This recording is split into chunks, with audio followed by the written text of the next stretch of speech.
Happy Thanksgiving, everyone. My name is Brian. I want to share a quick demo of the progress we've made on HAL3. And today we want to share the feature that we just finished implementing, which is a super small scaffolding of the reconciliation process after we extract data from the EHR. So let me start here. I'm actually on HAL3. You can actually try this out yourself.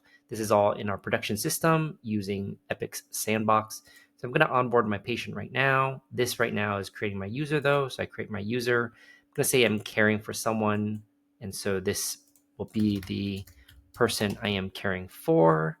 I'm going to give their date of birth.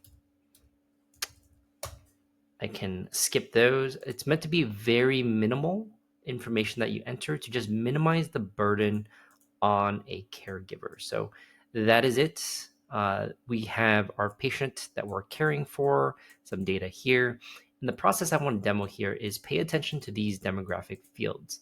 We want to minimize that burden, so we want to populate as much as we can from the EHR so the caregiver doesn't have to do that work. So to do that, we have a connections tab here. We go ahead and connect to Epic.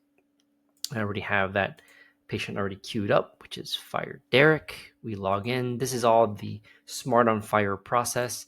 It goes through some typical consents. Say, are you allowed to share this data? Are you okay with it?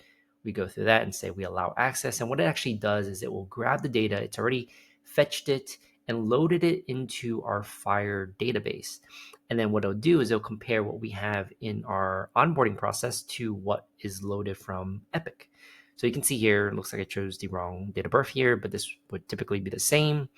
And what I want you to pay attention to is this demographic data. So you see address, there's nothing set. This top one is actually our app, and this is coming from Epic. And what it does is it defaults to wherever data is available. Otherwise, it defaults to our app.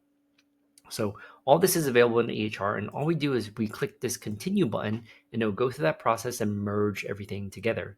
So now you see our app now has all of that information populated from the EHR. And we're basically going to do this for every single type of data. So meds, allergies, problems, results, all of these kind of things, making it super easy for caregivers to grab all the information they need to focus on caring for the patient.